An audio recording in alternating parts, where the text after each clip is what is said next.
Craig Berube speaks on the upcoming season and dropped a little nugget who might play next to Matthews and Knies. We'll discuss that and other comments on today's edition of the Locked On Leafs podcast, part of the Locked On Podcast Network. It's your team every day.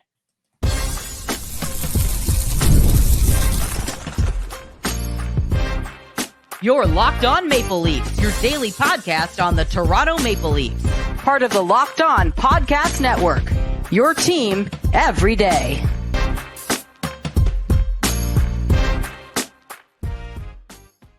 Hello and welcome to the Locked On Leafs podcast, a daily Maple Leaf-centric podcast hosted by myself, Mike DiStefano, and my co-host, Dave Morassutti. Today's episode is brought to you by FanDuel. Football season is here and the hockey season is around the corner, so visit the FanDuel app today and start planning your futures bets now. There is one bet that we're going to talk about in a little bit, but there is a futures bet on FanDuel right now talking about which player will get more points head-to-head. Who scores more points this season, Mitch Marner or Auston Matthews? That novelty wager is available on FanDuel. We will both make our guesstimate on that in just a little bit, but I want to get into, Dave, first what we witnessed earlier today, or I guess what we read earlier today. Craig Berube had a sit-down interview with Jonas Siegel of The Athletic, and I think we learned quite a bit about where Berube's head's at going into this upcoming season.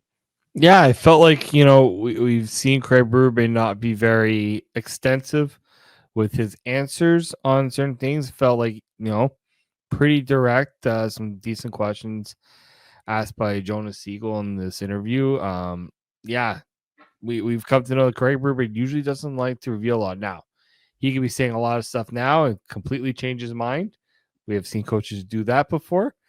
But it seems like, there's some things right now that he's planning that we'll definitely have to be keeping an eye on when training camp opens next week. Yeah, 100%. And to be fair, I mean, once training camp starts, you're going to start one thing one way, and then if it's not working, you're going to switch it up. And no matter what you said on September 9th, September 10th, September 11th, even, it doesn't matter if it's not working come September 25th or October 7th or October 19th. What he said today doesn't necessarily, it's not set in stone by any means, but it's a good indicator of where his head's at. And we've spent a majority of this offseason speculating as to what he might do with the lineup. There's been some big roster turnover. Mitch Marner's gone. They decided that they weren't going to replace him with one player. They decided to replace him with basically three different guys. And, Craig Berube talked about it, in this piece. He understands that there's no replacing Mitch Marner, but does believe that there'll be a different team. There'll be a deeper team, one that could roll 3-4 lines and be very comfortable doing so. So it's not going to look the same as it did a year ago, but Craig Berube seems to be pretty pleased with what him and Brad Treliving together have been able to build going into 2025-26. Yeah, it just seems like a lot of what he's been looking for, he's been getting. The symmetry between him and Brad Treliving, it's apparent. I think it's also why, Keith Pelly was okay with the decision to let Brendan Shanahan, I was about to say Mike Babcock for a second, Brendan Shanahan go, because he felt like there was enough between Berube and Treliving to kind of move forward with this. And yeah, I usually don't see coaches get too bogged down into player additions, but it seems like the players that were brought in, he had a bit of a hand in, or at least, feels comfortable with his decisions to bring some of these players in. Yeah, and I mean, I would imagine that there would have been some conversation that was had between Treliving and Berube, like, hey, We're thinking about, there's the situation with Marner. We're looking at a couple of players. Is there one guy who, sticks out to you that you think would work best for us? And maybe he piped up and said, Nick Watt could be great in our system. I think Nick Watt would be a perfect third line center for me. I know exactly how I'd use him. If you can somehow pry him out of Vegas in that sign and trade deal, then maybe that's the route we go. Like maybe that was a conversation that Craig Berube had. The Dakota Joshua, we know, is a player that played under Berube earlier in his career, didn't necessarily have the career year he had in Vancouver, but he knows him as a player and knows what he's all about and knows what he can do. So I think that he clearly had a hand in that. And he spoke about Matias Maccelli as well, the third guy that they kind of brought in to replace Marner, I suppose, by committee. The other conversation I thought was interesting, and Jonas Siegel basically asked, like, Marner's gone. Who's going to get the opportunity to play next to Auston Matthews and Matthew Knies? And we'd speculated, there's a number of players that could make sense. And sounds like it's going to be a trial and error for a little bit. But it doesn't appear that Matias Maccelli is going to start on that line. And a lot of us thought maybe it makes sense because he has the vision and passing abilities of Mitch Marner and in a lesser to a lesser degree, but, kind of plays a similar pass first style role. But according to Craig Berube, he did come out and say that he does not expect for him to start him on a line, pretty much because he doesn't want to put pressure on him and believes that, what do you say here? He doesn't want him to start him there because he doesn't want him to become a pass first guy. He doesn't want to put pressure on him that he has to pass it all the time because he's playing with Auston Matthews. So wants to kind of ease him into his Leafs tenure. So maybe a surprise, but doesn't seem like we're going to see Maccelli get the top line assignment right away. No, and I think it's a lot of pressure being put on the top line, right? Yes, he was brought in to be a top six guy, but to bring him in and say, okay, you have to be the one to now make sure Auston Matthews continues to score. I think he just wants to temper expectations, right? We've seen players come in with this team and kind of struggle to kind of get their footing. Look at Scott Laughton, right? Then Scott Laughton had to hit the ground running, and he struggled with that. Yeah, right. Thrown into a new situation, and I think maybe there's a bit of understanding that, okay, we can't just throw everything right off the gun, right off the start with Matias Maccelli. And look, we heard Berube kind of say that he likes to work in pairs. Yep. Matthew Knies, Auston Matthews, John Tavares, William Nylander. Those two are distinct pairs. Who the third guy is, Berube's like, we'll figure it out. like we'll find the third to work with them. But he's all about making sure that the pairs are, set in stone. Yeah. So it's going to be a work in progress. They're going to filter guys in and out throughout camp. And, it wouldn't surprise me if Max Domi starts there in camp. Again, it's something that Berube touched on, saying he's played there before. There was some success, but does want to make sure, similar to Maccelli, that Domi plays his game as well. Doesn't just pass the puck off all the time. He said, quote, the Matthews can't be a one-headed monster out there. So if Domi sees, an opportunity to shoot, he's got to make sure that he's doing that. Yeah. Just because he's playing with Matthews, you can't just look for him all the time. This isn't kicking and screaming where it's past the ball to the Italians, pass the puck to Auston Matthews. Not all the time. A lot of the time, yes, but not all the time. If you see a play develop that you need to shoot, Berube wants Domi to be doing that, and Maccelli for that matter, and Joshua and whoever else is going to be playing on that line with the pair of Auston Matthews and Matthew Knies. There's also one other thing he brought up about that he also brought up with Max Domi and saying, Max Domi, when he has the puck and he's skating, really good player. But it's also what he's doing when he's not skating. Yeah. So I think it's a little bit of a subtle. He needs to also be more, much more aware defensively of what he's doing if he wants to be playing in a top six role as well. Well, you don't want him playing in a bottom six role if he's not playing well defensively. And that's why I think it almost makes more sense for Domi to play up in the top six and be on a line with Matthews and Knies, or with Tavares and Nylander, whoever ends up being. But if he deploys the team how I'm expecting him to, I think the third and fourth line will garner most of the defensive responsibilities, most of the defensive zone starts. It's just how it's going to go. I'm not sure you want Max Domi on one of those lines, and if that's the case, all right, well, he's making almost $4 million. Like he's gonna be in this lineup, and it sounds like a top 6 role is really the spot that makes the only sense. So maybe putting him with someone like Matthews and Knies, who you're gonna want to have as many offensive zone starts with them as possible anyway. That's where you put Domi, or maybe it's a guy like again, if you're doing more pairs and you're doing more situational, which we've seen at times, in the modern NHL, things aren't as locked and set in stone situationally. Defensive zone faceoff, maybe that's when they put Dakota Joshua out there on a line with those two, and he gets an opportunity defensively, so that if they do lose the draw, it's not an absolute albatross, and he can at least defend out there. So maybe that's something too that they're thinking of, as opposed to just one guy. Could be situationally, depending on where they're starting the play, whether it's on the fly, offensive zone faceoff, neutral zone faceoff, defensive zone faceoff. Might be a different player depending on that.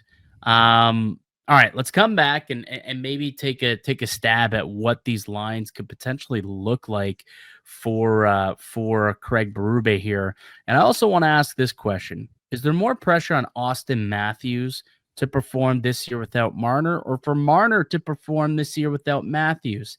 I think that question bears a little bit of speaking on, and we'll do that next here in the Locked On Leafs podcast, part of the Locked On Podcast Network. It's your team every day. Today's edition of Locked On Leafs podcast is brought to you by Monarch Money. Most people can't name all their financial accounts or even what they're worth, whether it's 401ks, properties, or investments. And when you don't have the full picture, you can end up leaving money on the table. That's why there's Monarch Money. It's an all-in-one personal finance tool that brings your entire financial life together in one clean, easy-to-use interface on your laptop or your phone.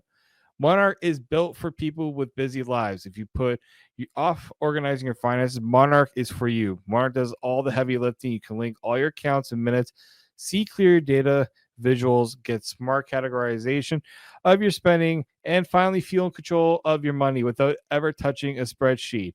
For myself, I'm looking for a couple of financial goals to hit this year, and that's where Monarch comes in. It can really help me separate those goals and make sure I'm not missing my targets. So don't let financial opportunity slip through the cracks. Use code LOCKDOWNNHL at monarchmoney.com in your browser for half off your first year. That's 50% off your first year at monarchmoney.com with code LOCKEDONNHL.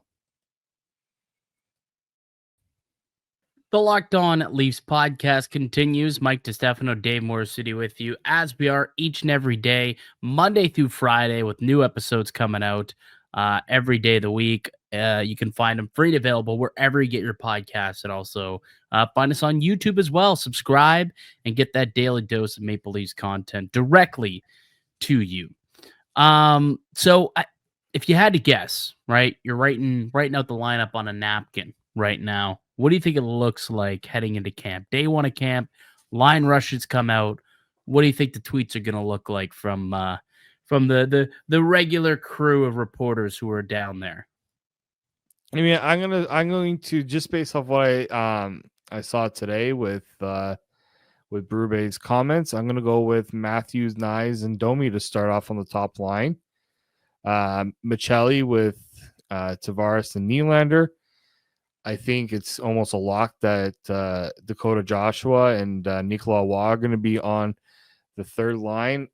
Right now, I'm going to have Kelly Yarncroc as the third man on that line.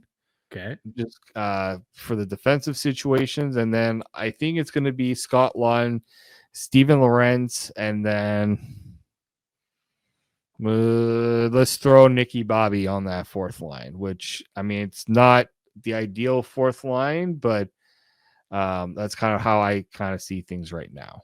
Something tells me you forgot a man. Who did I forget? Feel like you forgot someone. Who did Because I basically, so I have 11 of the 12 players on my lineup. I have Yarncroc on the fourth line with Lawton, Lorentz, and Yarncroc, just like we saw in the postseason. And it was a very formidable fourth line, basically a third line for this team. I do not have Nicky Bobby making my opening night roster if everything stays as is. I got Joshua, Nicola Waugh, and Bobby McMahon. Oh, shoot, Bobby McMahon. I knew you forgot. I'm like, I think you forgot about somebody because Bobby McMahon is the guy I have. So, yeah, the top six, I think we're both aligned there. Knies, Matthews, and Domi. Maccelli, Tavares, and Nylander. That makes up your second line. And then Joshua Waugh, McMahon on the third line, and Lawton, Lorentz, and that boy Cali Doe, as Marshawn Lynch would say, Yarncroc as the fourth line winger there. So sorry, Bobby. Jeez, I don't even know how I forgot about Bobby for a second there. Wow. I don't know how he did either. And that puts Nicky Bobby as a 13th forward, and then so no Easton Cowan. Zeta as the fifth, as like the 16th forward. So like Easton Cowan, not a guy for you. Like, are you like, if here's what I find very interesting, right? And I almost feel like today's comments almost makes it nearly impossible for Easton Cowan to make the team out of camp. One, last year, he had what Craig Berube said about Easton Cowan was he needs to take care of the puck a little more, right? His puck control, and when he has it, that is something he has to work on in junior, which he did, to his credit. I thought this year, the few games that I watched of the London Knights, I did think that he had great puck possession and puck control. But if you're afraid to put Matias Maccelli up on the top line because you think that it may be too pressure packed right off the get-go, you're going to put Easton Cowan, a guy who's never played a single game in the NHL, up on the top line with Matthews and Knies? Probably not. I don't think that's a spot he's going to go. And then all of a sudden now it's like, okay, so what? Now you're looking at only one spot in the top six, and it's going to be either Domi, Easton Cowan, or Nicky Bobby. And I don't see him beating out Domi for that spot. Maybe Nick Robertson, but it sounds more likely to me after what we heard today. Sounds as though maybe Easton Cowan might have to spend the first couple months down in the minors before coming up to the big club.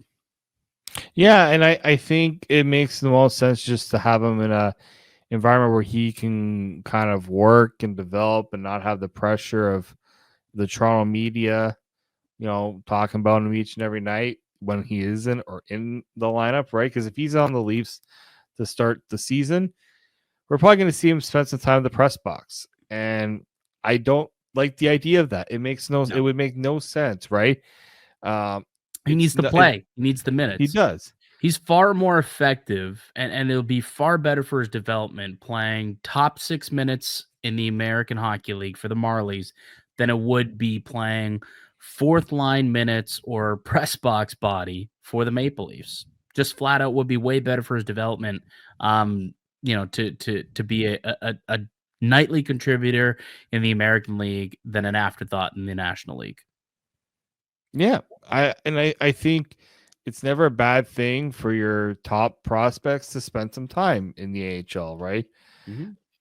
Most teams generally have that happen. I think I would say Matthew Knies is an exception to the rule just because. Yeah, but he went to college for 2 years. Like that's his version of elsewhere.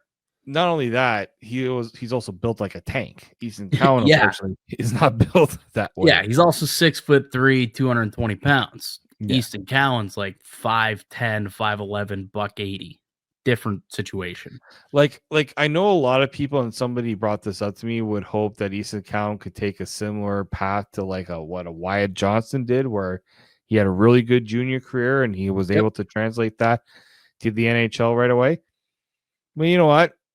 There's no reason why he can't do that, even if he was in the AHL. Like Wyatt Johnston, when it came to Dallas, took advantage of an opportunity that was presented to him where there was a clear need for him to be there right off the hop.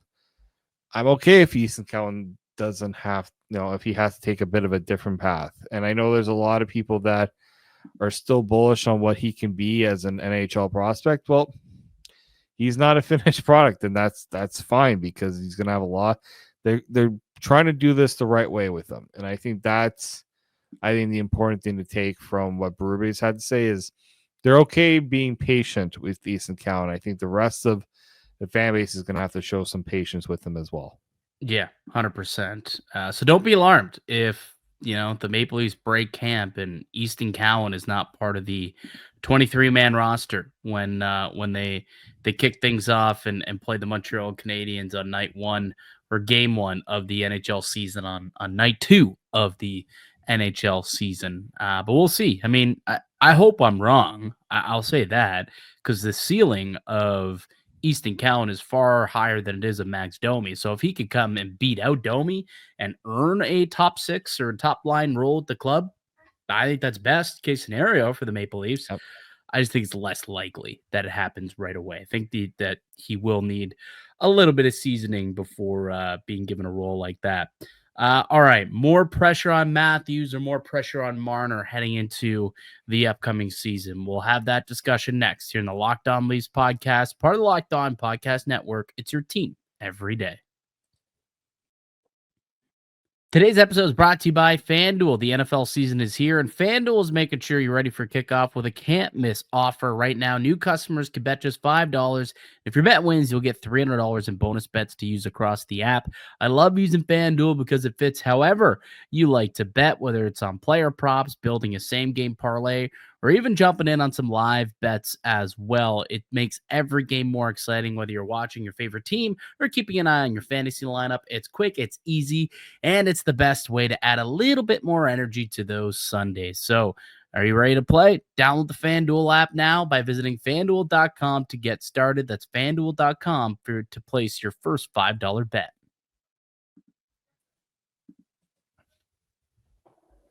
Welcome back into the Locked On Leafs podcast. Mike DiStefano, Dave Morassutti with you as we are each and every day, Monday to Friday on the Locked On Leafs podcast, free and available wherever you get a podcast and also on YouTube.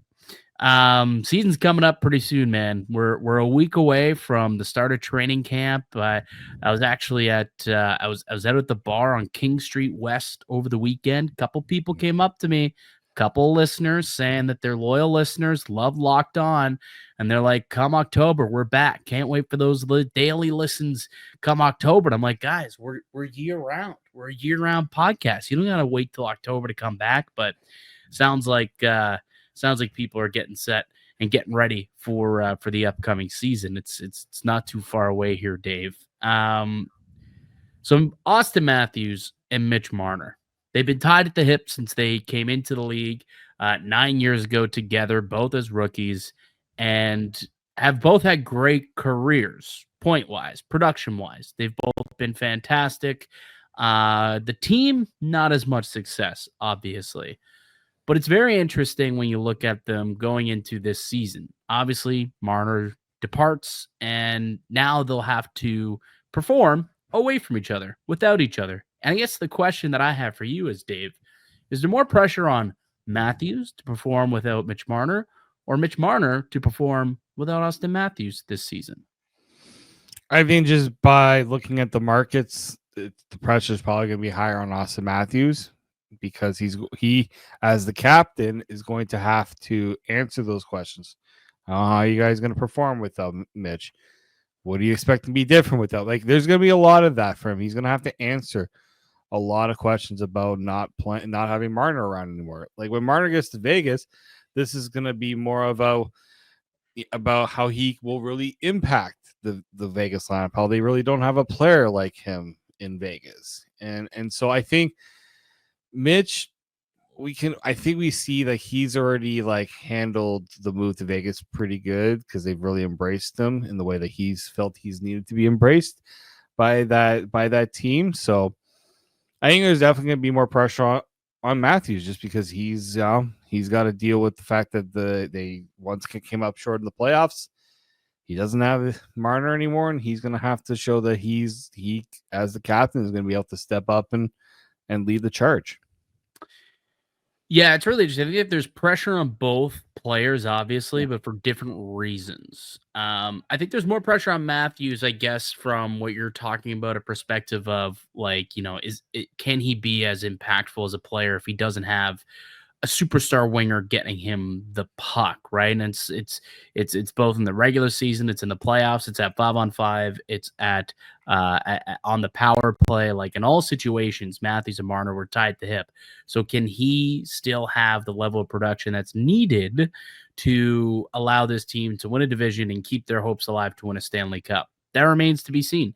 Auston Matthews, has to go out there and perform and be just as good as he's been the last 4 or 5 years.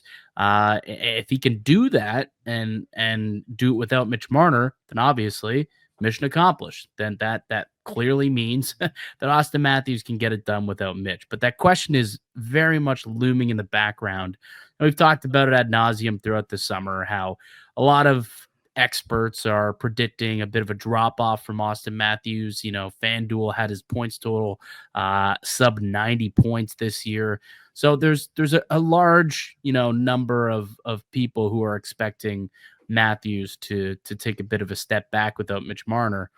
But at the same time, when I look at the playoffs, like I think pressure, like when I look at Mitch Marner, I think pressure doesn't come for him until the playoffs. Yeah. For me, like I think that Mitch Marner is going to be fine next to Jack Eichel. They're not really going to talk much because Mitch Marner has always been able to perform regardless. So he's going to do what he does in the regular season. I have no issues, and it's not much of a drop off from Matthews to Eichel. He should be fine.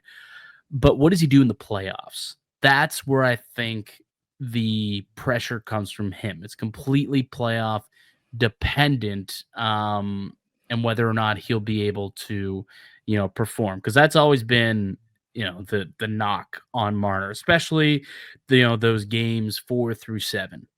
Can he live up to the moment, and can he perform in those big time games?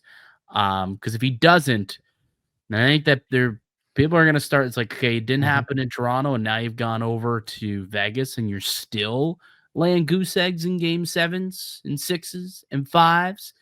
That will get noisy real quick for Mitch Marner if he lays a dud in the postseason this year. Especially when you consider who he might be going up against right in rounds 1 or 2 in the playoffs. It's going to be McDavid. It's going to be Draisaitl. 2 guys who are notorious for carrying their teams in the playoffs. And if he goes up against them, and, as much as he'll be away from the Toronto spotlight, if he's playing Edmonton in the first round, that's a Canadian market right there. He ain't going to be able to escape the media in that regard. And those same questions could be asked of him, even though it's not in Toronto. So, and I think even in Vegas, like Vegas has established that if you're not, getting the job done, it's not going to be a smooth. He's not going to be able to hide from it, right? I think sometimes like that, the Vegas market, everything's kind of seems to be chill over there, but that organization has established a standard, right? How many players have been traded out? They don't have their they don't have their Conn Smythe Trophy winner anymore. Like he got the job done, and then you know what? He's not. They decided to move on, right? They've traded away so many different players because it's all about what can we do to be better. Now, Mitch Marner has signed a contract that's made it kind of hard for Vegas to do that, but it also, I think, comes with a clear message that, while you're going to be getting away from the pressure of Toronto, there is pressure in Vegas too. Yeah. So they're both going to have immense pressure. I think we can agree with that. I think it's pressure differently. Like I think there is pressure for Matthews to prove that he can perform to his heights without Mitch Marner. But for Marner, it's just, can he perform in general in the playoffs? Or was it the market, or is it him? Like that's where I think the pressure comes for Mitch Marner, and he's got that question that he has to answer. So I think the answer is they both have a lot of pressure on them this year for very different reasons. And I'll be excited to see if they can both live up to it, right? Can they reverse narratives, and both have successful seasons? I guess we will find out very shortly here, at least for Auston Matthews. For Mitch, though, like we're going to have to wait until next spring to find out if he can kind of get through that mental barrier that he's had late in playoff series and see if he can alleviate the pressure there from that perspective. Really quickly before we get going here, Dave, did you see this story in the it was in the Toronto Star? Yeah, the Toronto Star. Was it a Bruce Arthur piece? Yeah. Yeah, Bruce Arthur, who hasn't done a lot of sports recently, by the way. He's kind of, I don't know, I feel like I haven't seen him write about sports too often these days. I saw him in Vancouver actually for the Grey Cup, but he's bouncing all over the place now. Bouncing, definitely bounced around a little bit.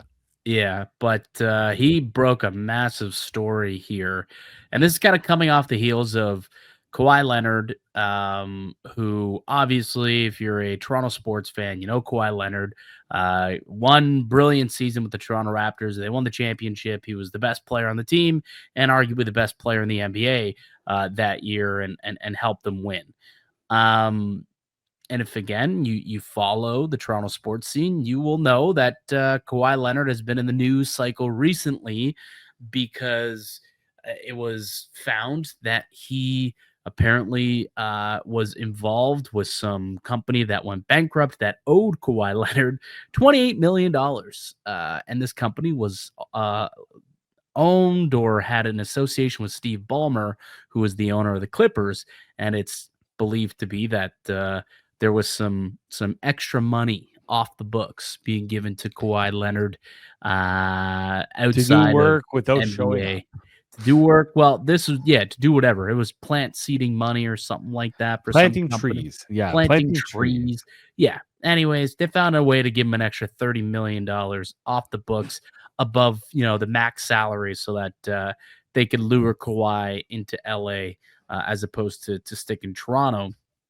Apparently, that's not all that was asked. And there was a couple of things that were asked of the Raptors prior to him signing in LA that Kawhi and his family members wanted prior to him signing in LA. One was the same thing. They wanted so here's kind of the quote from Bruce Arthur. He tweeted this out. In 2019, Kawhi Leonard's uncle asked the Raptors for a piece of the Leafs and a Paul George trade while also asking for two big extras: no show sponsorships and ownership shares in outside companies, which is where the Aspiration company apparently may have popped into the equation with the Clippers, where he magically ended up with an extra $30 million. But no show sponsorships, where essentially he gets sponsored and doesn't have to do anything. So what the hell that's all about? Basically the exact same thing. But the Paul George trade, which was given to him by the Clippers, and they regret that very much so because Shai Gilgeous-Alexander went back the other way in that deal. But a piece of the Leafs. They asked for a piece of the Toronto Maple Leafs. They wanted ownership stake in the most profitable and worth highest, wealthiest hockey team in the world, the Toronto Maple Leafs. That's what Kawhi and Uncle Dennis asked for in their negotiations with the Toronto Raptors. That's insane. Absolutely insane. Ludicrous. Like why would MLS I don't know what MLS I don't know how Uncle Dennis could actually go up to Masai Ujiri and be like, Masai, this is what we want. I can imagine what Masai's reaction. First off, they obviously denied that request. Yeah, they told him to kick rocks, go bleep yourself, have fun in LA. And Steve Ballmer clearly gave some of this stuff to him. I mean, the Clippers got Paul George, and it sounds like there were some no-show sponsorships, which is what this Aspiration thing was all about. So they did get some of it in LA. Toronto was unwilling to do that, but I thought it was when I read this and found out that they had asked for a piece of the Maple Leafs. It's like, do you know how much the Leafs are worth? And they're asking for ownership stake in this team. Like the Maple Leafs are worth billions of dollars, and they wanted a percentage of this team as a behind the scenes, handshake, closed door deal that obviously is completely illegal. Just asinine, absolute wild demand here. That I'm glad the MLSE and Masai Ujiri clearly said no to, because that's just insane. I don't understand first off why the Clippers would have. I understand the Clippers were so desperate to get Kawhi Leonard. We like those who follow that story know that they had sent scouts all the time to Toronto games. They made it clear and obvious that they were going after him. Yep. But imagine if you were the Leafs and they found out that, oh yeah, by the way, Kawhi Leonard is just gonna be hanging around. Well, not hanging around, but there's gonna be somebody from Kawhi's entourage that might hang around one day. Uncle Dennis has a box for every Leaf game. Sitting beside Brendan at the time, Brendan Shannon and Kyle Dubas. Yeah, have Uncle Dennis in the box. Could you imagine if Uncle Dennis is looking at the Maple Leafs, looking at how the front office and structure is like, y'all got 7 AGMs. Just make me an 8th. Just make me an AGM of the Toronto Maple Leafs. I'll sit there, next to Haley Wickenheiser and up in the booth, and next to Kyle Dubas and Brandon Pridham and all of them. Could you imagine if that conversation, if he has to be an AGM of the Toronto Maple Leafs? Oh my God. It's almost unbelievable. And how the hell this didn't get brought up sooner is beyond me. This was 6 years ago. 6 years ago this happened. Yep. And it's just getting up now because of was it Pablo Torre is the one who Pablo Torre with the aspiration lawsuit, or them going tits up or whatever happened. Yeah. Blows that story up about Ballmer and the Clippers and Kawhi, and all of a sudden the Raptors are getting linked, and now all of a sudden everyone's talking. And I guess someone spilled the beans to the Toronto Star, to Bruce Arthur, that a piece of the Maple Leafs ownership stake in the Maple Leafs was an ask for. And the NBA is investigating this stuff. So, oh boy, good luck to the Clippers. I hope that signing was worth it, because it certainly didn't bring anything out. It wasn't. They've done nothing. They did nothing. They've done nothing. And Paul George is not even there anymore, and they have no draft picks. It was an awful situation. And now, they might get fined millions of dollars and even more draft picks. So yeah, which mean nothing to them. Blew up in the face of the Clippers and Steve Ballmer. And I wonder if there's going to be anything on Kawhi Leonard. He clearly had a hand in all this too. Mm-hmm. I don't know. I would think that ban Uncle Dennis from ever being around the NBA. Yeah, that would be a good start. That would be a good start. I would assume so. But yeah, wild story. You can go check it out in the Toronto Star. Find all the information, all the details on it there. It's up on the website there. All right, that'll do it for us today on the podcast. I'd like to thank you all for listening and supporting the show. You can subscribe to the Locked On Leafs podcast on all platforms and receive daily Leafs content. Follow myself on Twitter at Mickey_Canuck.